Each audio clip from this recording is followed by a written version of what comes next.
Hi and welcome. The Photoshop Curves command is probably the most powerful tool for adjusting tones in your image. You can use it to brighten, to darken, to add contrast and to shift colours in your images. However, many users still tend to avoid it because it looks a bit scary.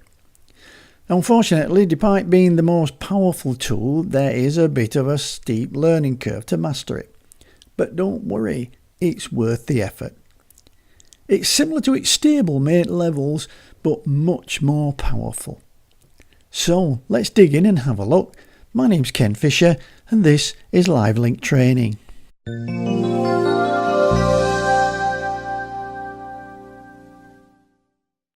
Okay, now curves like its stablemates levels and hue and saturation are always better applied as adjustment layers, so we can work non-destructively.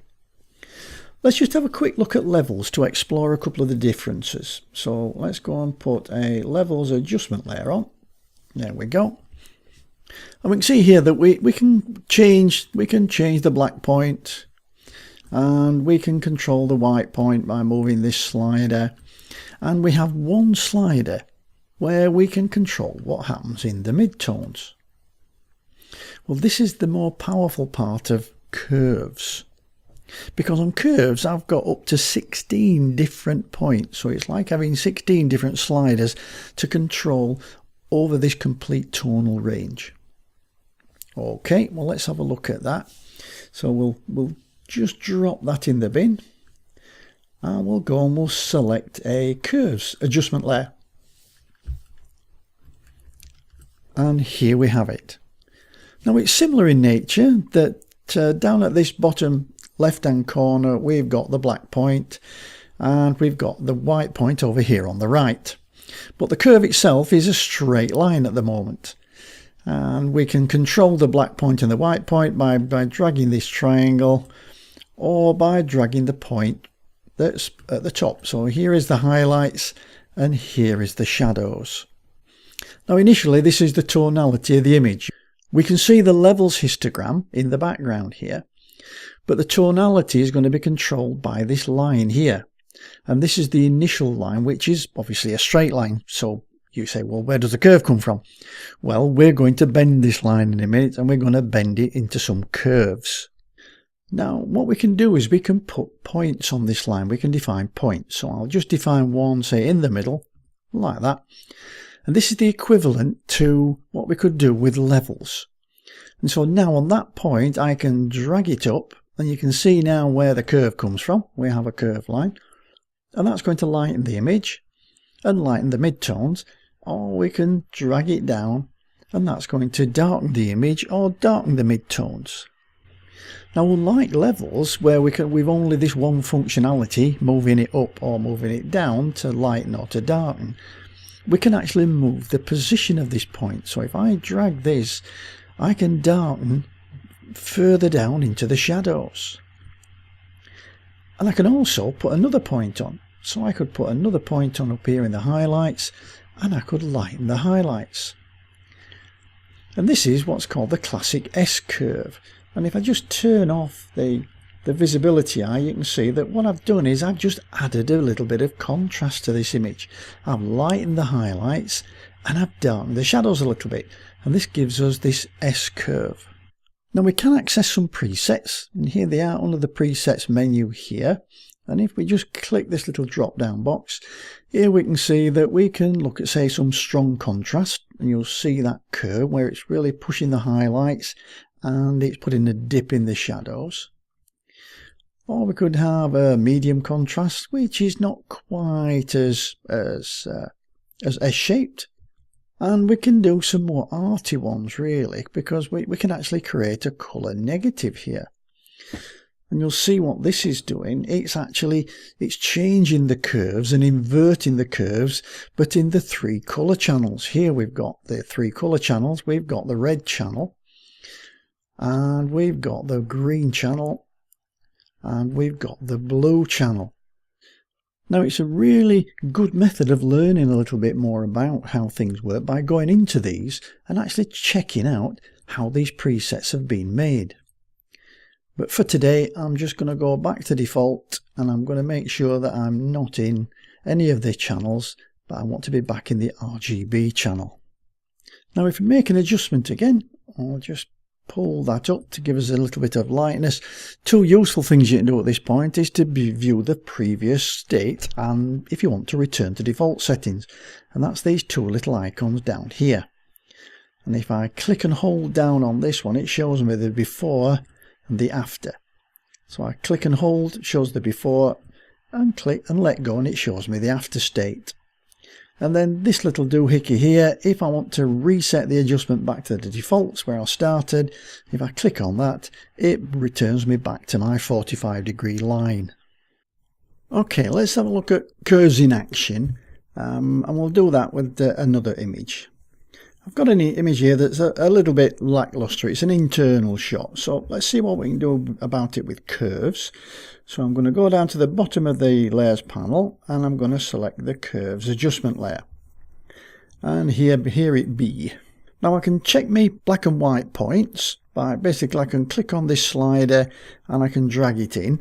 If I want to see the clipping, if I hold the Alt key down while I'm dragging, I get a little mask, and then when it starts to clip, it lets me know just when it's starting to break through, then I'll let go. And I'll do the same with the black point. I'll hold the Alt key down and drag. This one, there isn't as much. It should just start breaking through just about that point. And I'll let it go. Okay, now we can add a little bit of an S-curve. I want to increase the contrast a little bit, so I'm going to put a point somewhere down here in the shadows, and then I'll drag that down. And then somewhere up here in the highlights, I'll put a point and I'll drag it up. And that's going to give us a little bit of an S-curve. Not too much, just a little bit, something like that. And if I click the eye icon, and I can click the eye icon on the layer over here, or I can actually do it here in the panel. So if I just click that, that's before and that's after. And that's before and that's after. I think you'll see it's much more contrasty now. Now a word of warning, there are only so many values in this curve. This curve is actually all connected together. So steepening the curve in an area is going to flatten the curve somewhere else. Now steep curves mean contrast, which is good. Flat curves means grey tones and posterization, and that can look quite ugly. Now let me show you that. If I had an extra point in here, say somewhere like that, and then I drag it too far down, the curve starts flattening out. So in this area we've got a nice steep curve, but then we've got an area here that, because it's between these 2 points, it becomes flattened. And that flattening goes to, well, look at the image, it's in a right mess. And we've really got some serious posterization and greyness going off. So you've got to be quite careful that you don't pull these curves too much and too far outside of their comfort zone. Now if you look at the points on the curves, you'll notice that some of them, these ones here, they're hollow. They're like little square boxes, but they're hollow. And this one here is all filled in. And that's the active point. And that's the one that we're actually working on. Now this active point here, it's not a good one. So I want to get rid of it. So I can either press the backspace on the keyboard just to delete the active point, or I can drag any point and just drag it off. And there we are, we're back to where we started again. Now you can make any point the active point by just clicking on it.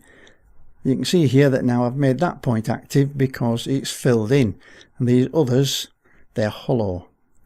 So if I click on this one again, back here, you can see that one's now the active point. Now there is an auto button, and sometimes that's a good place to start, and because you can give that a click, and what Photoshop will do is come up with what it considers to be the best option for you. And then what you can do is just say, well, it's not exactly what I'm after, but what I'll do is I'll just drag that point down a little bit, and I'll put a little bit more contrast in, because I want this really contrasty. And maybe the highlights are too much, so I'll just drag them back a little bit.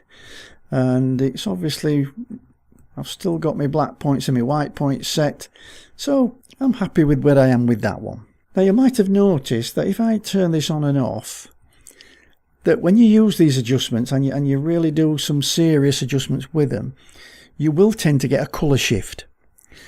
Now to correct this, we just need to use a blend mode on the adjustment layer of luminosity. Now setting the blend mode to luminosity tells Photoshop only apply this adjustment to the grayscale or the luminosity values and not the colour. So if you just keep your eye in here, because the colours have got quite boosted in this area in the middle.